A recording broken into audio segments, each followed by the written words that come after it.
charging a deposit this year. And what my thoughts were to get the help from South Atlanta Youth Association to be additional hands, additional bodies to try to get that equipment back on their last day, their last game.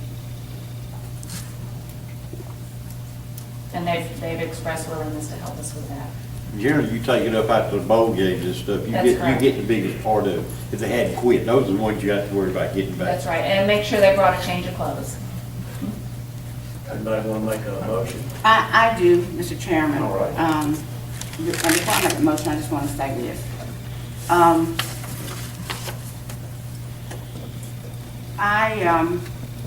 think that when you have a $46 million budget, in the total scheme of things, $5,000 is really not a lot.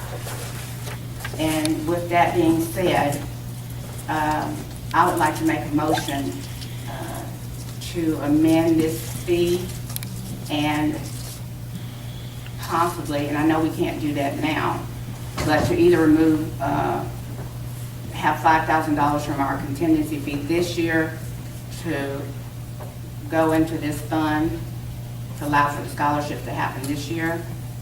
I don't know if you have a number of kids that you facilitate that for, but to help with the transition, to allow for you to pick the number, but to be able to provide scholarships for the football program next year. So I'm not real sure how to make that motion. They have $5,000 in the scholarship fund now. Right now. You want to, 2014. for this fall season, this That's correct. upcoming season. Of which they use 2,500 normally and then save the other 2,500 for the following year, right? That's correct. That way they always have something to work with. Yes. Right. So the money's there for this year. Right, but the fee is going up. An additional, it'll be instead of paying $100 and $25 deposit, it'll be $135 and That's $25 right. deposit. That's Well, were right. you you going to suggest lowering the fee? Is that what you were going to do, or? No, I'm just trying to figure out a way that, You want to use the $5,000 just for scholarships and not spread it across the board, or? no, let me just kind of explain what I'm saying. Okay. I think that there are some kids whose parents can pay. You know, paying that extra $25 and whatever won't be a problem for them. But if it were 10 kids that were not gonna play at all, because they've never been able to come up with that money because they're poor, that would be one thing. But we're talking about 80 kids, approximately. So what I'm trying to figure out is in dollar terms, what would allow us to be able to fund a scholarship for them, because in order for the price to be $135, you have to use that $5,000, correct? That's correct. So it would be the additional monies that needed to be added to the budget in order to allow to the other kids to have scholarships. So we're talking about at least $2,500, $3,000. Mr. Ray? My question is, should we send this back to the advisory board and have them come back? And is it that time critical? I'm ready to advertise the price. We're getting lots of calls Okay, that's what I on need what to know the if it's fee time is critical. and It is time, Mr. Okay. They said it's Yes. time critical, we need to. Okay. it is. So this is my motion. I make a motion that $3,500 be moved from the commissioner's contingency fee to assist in scholarships for the 2014 football year for Park and Rec football. We have a motion. And adopt the fee as recommended. Yes. Okay, so it's a motion to approve the fee schedule that Parks and Recreation Advisory Board has sent to us, plus moving $3,500 from Commissioner's contingency to cover the scholarships. Is Did I understand that correctly? That's what I meant. I don't know what came out. $5,000, it would, in other words, give you $8,500 for scholarship. Yes. $5,000. Grand total, You already, 85. it'll be 85, but you already got $5,000 in. But the $5,000 is gonna be to offset the price from $150 to $135. Correct. That's right. Correct. Oh, okay. So the That's right. So 3,500, it's Mess with it. it's an additional 3,500, we understand. Yeah. Okay, now. I'll second that. All right, we have a motion by Commissioner Flowers Taylor and a second by Commissioner Johnson. Mr. Reagan, you have a question? Does this Okay. include charging the deposit? I just want to make sure I'm clear, because I'm going to start advertising. I think you need to charge the deposit. I just like, they gonna get that money back if they turn it back in. So are we saying the $135, which consists of the fee and The the deposit would be on top of that, or is that included in the I 100? thought that wasn't included in the $135. No, sir. Yeah. Well, the reason, well, and see, another thing is, if we're using that money, that's not gonna be any money left to fix the equipment up in a year to hand over to the association either, That's right? in my budget. That's in your Yeah, budget, that's- okay. That's a non-issue. So what the motion's gonna be is that we adopt the fees as submitted by the Park and Rec Board. But we're gonna move an additional $3,500 from county funds into the scholarship fund and proceed as with the scholarships as we traditionally have, and charge these folks the $25 deposit. That's the motion. I'll second that. Did I say that right? That's the motion. Is that y'all's motion? Okay. Okay. Call for a question. All right. We have a motion and a second for approval with the $3,500 moved from contingency and the deposit will be charged. Question has been called. All in favor of the motion, please raise your hand. Those opposed? Thank y'all. That'll really help us move forward. Thank you, Kelly. Item 6, consider a request from Spalding County Parks and Recreation Advisory Board for approval of a facility use policy and incorporation of said policy into the Spalding County Parks and Recreation rules and regulations. Mr. Chairman, they've been working on this for a couple of years now, I think, and these are groups that we've worked with, and it sets out an official policy for who can utilize facilities at no charge and puts that in official policy language. We recommend approval.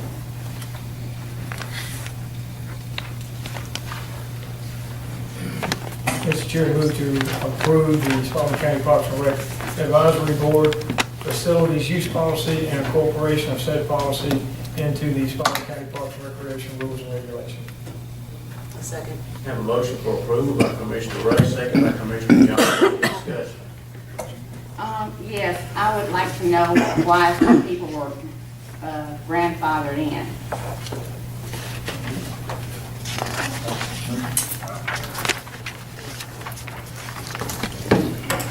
This policy has been looked at for a couple of years, and we had a subcommittee, the advisory commission selected a subcommittee to work on this and meet over this.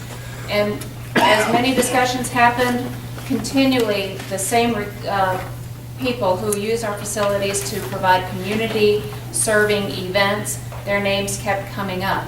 And so it was the pleasure of that subcommittee that was presented to the advisory commission, and they made recommendation that these listed be grandfathered in because these are organizations that continually provide the same community-minded activities open to the public.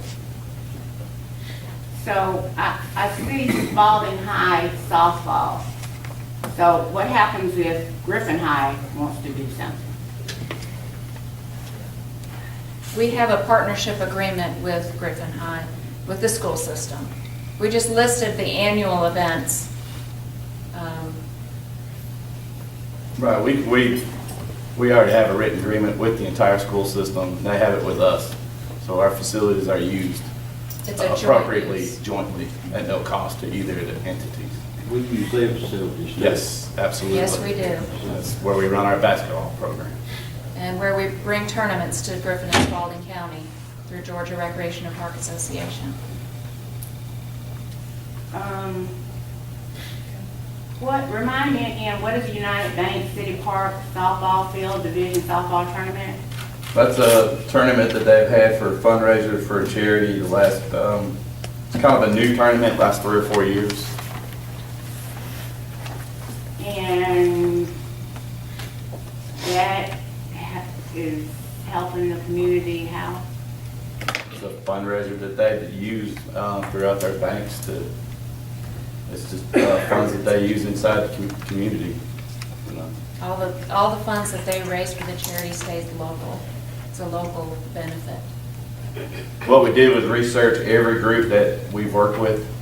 We went several years back, and that's how we built this list. Is there anybody on this list that, not on this list, is there anybody that we have allowed a gratuitous use of the facilities in the past that's not on this list? Not to our knowledge. We went back and looked as thoroughly as we could. Okay, thanks. Any other questions? All those in favor of the motion, please raise your hand. 4, those opposed, 1. Thank y'all. Item 7, consider proposal for audit services for fiscal year 2014, 2015, and 2016.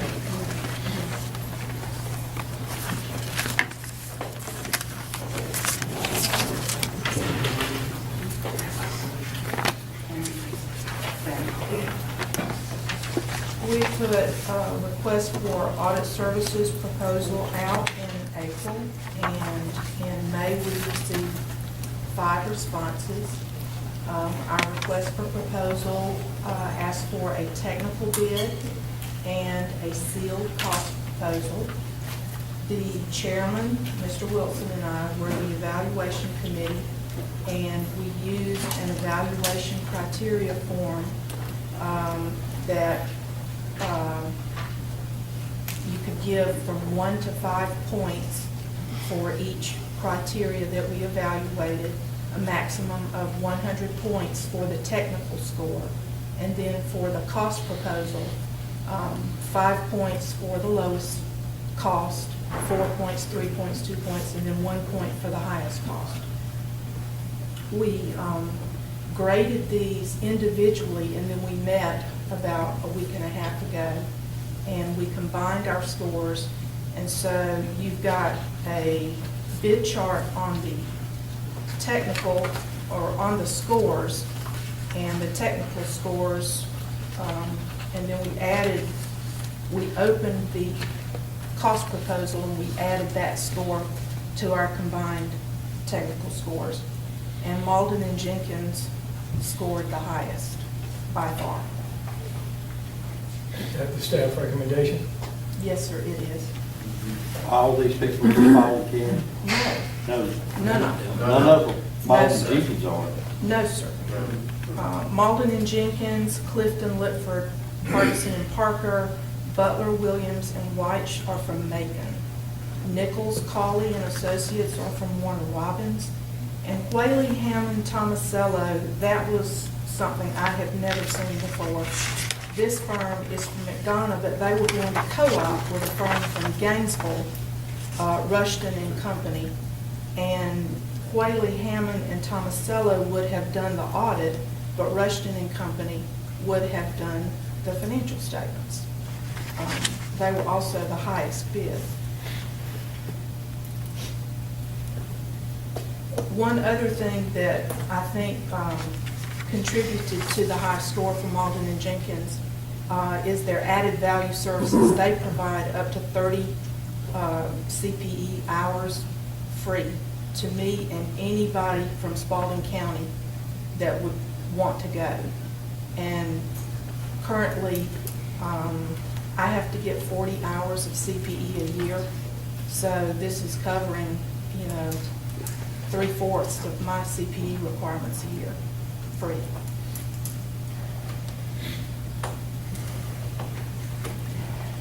I don't know, I think they have it, but I have to say it.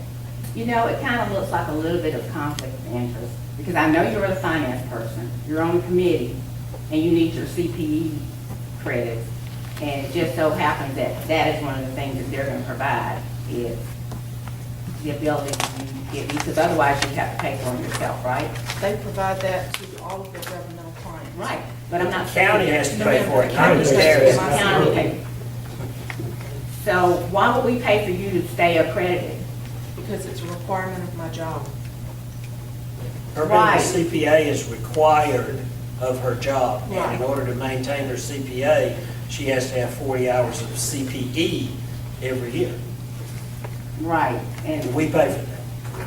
It's just like you pay for people at Public Works to stay certified in the things that they do, the people at Parks and Rec certified in herbicides and pesticides. and what dollar value is that to us It's about $1,500 a year, for those 23 hours? yes, 30 hours. Like I said, I just have to say it. Well, I know how important CERs and CPERs are, so Well, I and understand. quite honestly, their CPE is more relevant to what I do than what I get from the Georgia Society. I mean, I can go to a class on governmental CPE from the Georgia Society, but they are talking more to auditors. Malden and Jenkins is talking more to government clients. But, I mean, that aside, Malden and Jenkins has more governmental clients that are our size. That's one thing that we specifically asked for in the audit was, in the RFP, were clients of our size and of our nature. Counties, cities, not just authorities, and that sets them apart. I'll make a motion to consider approval for consider approvals for audit services for fiscal years 2014, 2015, and 2016. Second. A motion by Commissioner Johnson for approval, second by Commissioner Miller. That's what Malden and Jenkins has recommended. As recommended. Any further discussion? All those in favor, please raise your hand. 5-0. Thank you, ma'am. She doesn't get to sit down just yet. Consider approval on first reading an ordinance amending fiscal year 2014 budget ordinance to provide for year-end budget amendments. Most of these are for salaries and benefits because we reinstated the holidays. The others are for lease purchase proceeds and things of that nature. But Ms. Garrison's here if you have any questions. Any questions? So the budget for the fire department, that goes back into the firefighters fund Yes, ma'am. You're talking about the... for the holiday, For the reinstatement of holidays, the holidays? yes, ma'am. And Comes out of fire. the 911 goes back, those employees goes back to the 911 fund. The water employees goes back to the water Water fund. fund, okay.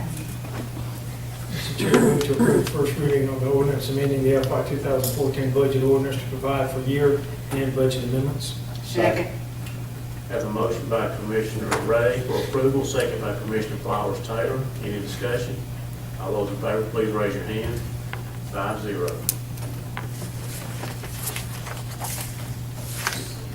Consider approval, consider approval of addendum to the SAVE System AN verification for entitlements program memorandum of understanding. Mr. Wilson. Mr. Chairman, we have to approve every year. There's a $300 fee for us to be able to run everything through the state's SAVE program and recommend approval.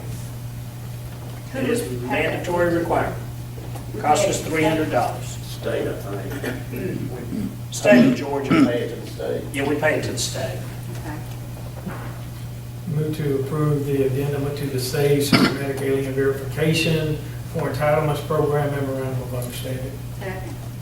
Motion by Commissioner Ray for approval, second by Commissioner Flowers Taylor. Any discussion? All those in favor, please raise your hand. Didn't mean to sound so not excited. You know how I feel about what the state shows us to do. Item 10, consider authorizing Spalding County Sheriff's Department to apply for FY 2014 JAG grant for purchase of tactical entry vests for the Special Operations Unit. The grant funding available is $10,749. The units are $1,200 apiece. They want to purchase 10 of those, and we do have matching funds in their budget for roughly the remaining balance of that. We apply for the JAG grant every year. This year, we bought staff vests for detention. The upcoming year, we're suggesting tactical entry vests for special operations. And Lori's here if you have any questions. Mr. Chairman, I'd like to make a motion to approve the authorization of the Spalding County Sheriff's Department to apply for the FY 2014 JAG grant for purchase of tactical entry vests for the Special Ops Unit. Second. Have a motion by Commissioner Fowler Taylor for approval, and second by Commissioner Ray. Any discussion? All those in favor, please raise your hand. 5-0. Item 11, consider appointment to Spalding County Library Board of Trustees to fill unexpired term of Alicia Stratton to expire on December 31st, 2015. Let me get the book, but we had someone in the book from previously earlier this year. Oh, that's right, yeah, we did.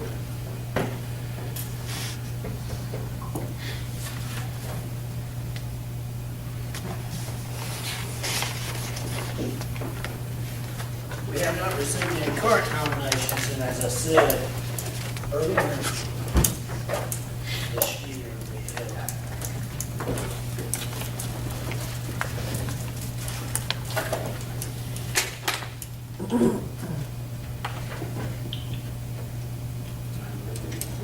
yeah, we had an Ann Childress. I think you had submitted her name earlier. She's still there. We have not contacted her to find out if she's still interested. I apologize. She will. Motion to table till the next meeting. Well, we got a name. Oh, we do have a name. Yeah, I we thought he haven't- said he hadn't contacted her to see if she'll Well, serve. Raymond said that she said she would serve. So Oh, okay. so we just need a motion to, Motion to consider appointment to the Spalding County, Ann and Childress to the Spalding County Library Board of Trustees to fill the unexpired term of Alicia Stratton to expire December 31st, 2015. Second. motion by Commissioner Johnson, second by Commissioner Ray for approval. Any discussion? All those in favor, please raise your hand. 5-0. Thank you. Item 12, consider setting a date for a public hearing to establish a street lighting district for Sun City Peachtree Pod 31B. We are recommending our next county commission meeting, which will be June the 16th. Get a motion for that? We're just gonna do it during the meeting or before? No, sir, we would do it during the meeting, just like we did the last. We need a motion on that. Just consensus, if that's okay with y'all. We don't really need a motion. What is that? Okay? Report of county manager. Sit back. ACAB meeting will be Monday, June the 9th at 5:15. They will be reviewing what I'm calling our barking dog ordinance, drafted by the county attorney.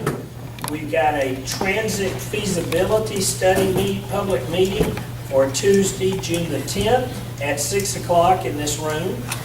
The Airport Authority, the City of Griffin and Spalding County will meet at the City Hall on June the 9th. The Airport Authority regular meeting is at 6, and we have been asked to attend that meeting, and they're going to have representatives, to my knowledge, from GDOT there as well.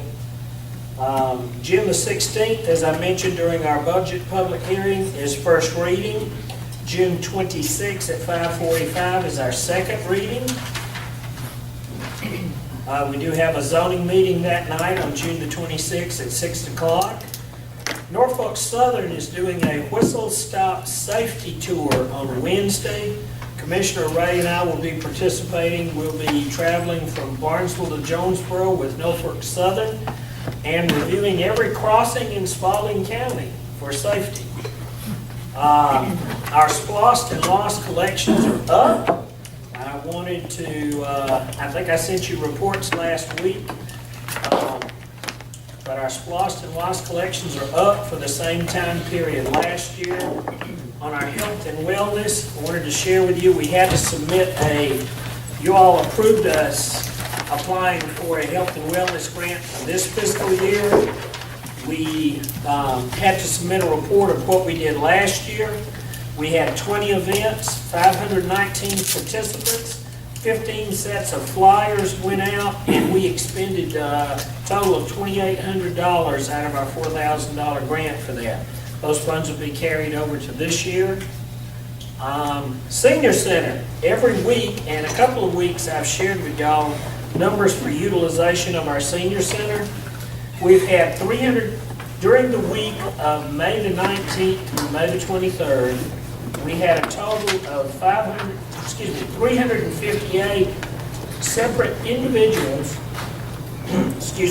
go through our Senior Center, and they participated in 787 different events. So, 787 check-ins for events that range from ceramics, to bingo, to billiards, to table tennis, to shuffleboard, to travel club, to Tai Chi, to arts and crafts. So Senior Center is getting good use. And there will be some changes after tonight on your Novus. We are upgrading to Novus 4.0, so there will be some changes on your Novus, and I'll have to get with you to put the new web addresses on your iPads or send it to you so you can get those. They are upgrading the features at no cost to us on Novus Agenda. The SPLOS survey will continue through Friday at lunchtime. The SPLOS survey is available at the city and county website. It's available at the library. It's available at the Senior Center. It's available here and at city customer service in paper form. We'll accept those through Friday at lunch. And we received the water quality report today from the city. The city prepares that annually and submits it to the state for us. And as Chairman Gardner mentioned, we want to keep Officer Kevin Jordan and his family in our thoughts and prayers. Funeral arrangements have been made. Visitation will be June the 8th from 4 to 8 p.m. at Oak Hill Baptist Church on Lakeside Drive. The funeral will be at the church the next day at 2:30. We have been asked, some of you may or may not know, but Officer Jordan drove Big Blue for us. Did a fantastic job, and seniors are really, really going to miss Kevin. And he did a great job for us driving the bus. And we have been asked to provide the bus for the funeral for city and county officials, school officials, any officials who want to use the bus to attend the funeral and for it to be in the procession. Does anyone have a problem with that? Okay. That's all I have. I'll let you know more about it and where to meet the bus for the funeral, things of that nature. But that's all I have. Commissioner Miller. William, what did you find about the reservoir out there that's been taking them blocks down? What did the city say? I got an email today from Dr. Keller that said he prepared a work order for it, and they're going to put them back up and hopefully a little more substantially than last time.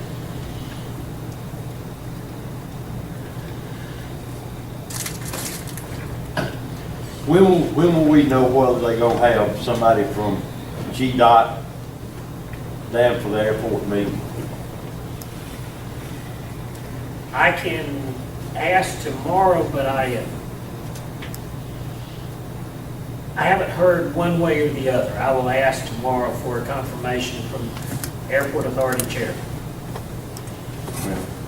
I still think the FAA should be the one that comes down here.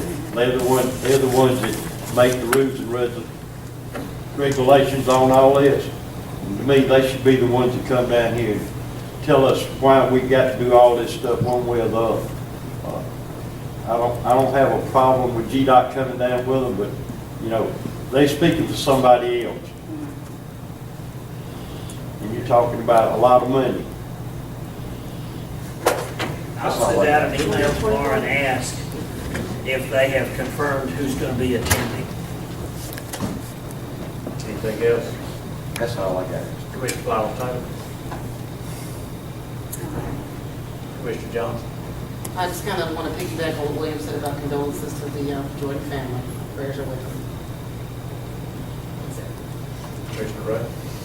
I would also too like to send my thoughts and prayers to the Jordan family as well as the Griffin PD and the city of Griffin and our community for such a loss of not just an outstanding young man, but for a loss of one of our law enforcement officers. In that way is tragic. It is a senseless loss of life and should not have happened. But with that, please, and not only remember the Jordan family, but his extended family with the Griffin PD, because law enforcement is very tight when it comes to watching after one another and looking after each other's, watching each other's back. So, to his immediate family and to the Griffin Police Department, my sympathies. I'd also, for those who know this young man, little known Blake has been fighting cancer for about the last 5 years. And he's somewhat of a hero because of his age and the battle he has had with cancer over the last few years. And he passed away yesterday. He lost his battle. And he was a young man of 12, but you would think he was John Wayne on True Grit, the way he fought that battle. It never got him down. He always had a good outlook toward life, and he always felt he would beat it. He was a survivor, he was a fighter, and in my book, he's a hero. So, to him as well. And William, if you would just email me that new address, any law. I'll send everybody the new Novus address. And any law changes that there are. I don't have anything. We don't have a closed session? Yes, sir. Chairman, can I just ask William one question? Yes, ma'am. Are we able to make an ordinance, a county ordinance, that would hold bartenders liable for continuing to serve people alcohol when they are obviously too drunk? That's the state law that says that you can't continue to serve someone who is, I think the term they use is noticeably intoxicated. That's already state law, and we've adopted all state law. Except for it's not happening in Spalding County, because obviously people get in the car You're to talking about passing tow. laws, then you're talking about enforcement, which are Yeah. two entirely different animals. You got dram shop laws where they get sued all the time when they turn the drunk loose on the roads and they go out and hurt someone, and bars do get sued. I mean, like hurt someone like shoot them? Well, yeah, Oh, okay. good. All right. Mr. Chair, move to adjourn. Have a motion by Commissioner Ray for adjournment, second by Commissioner Johnson. All those in favor, please raise your hand. 5-0. Good job, ladies and gentlemen.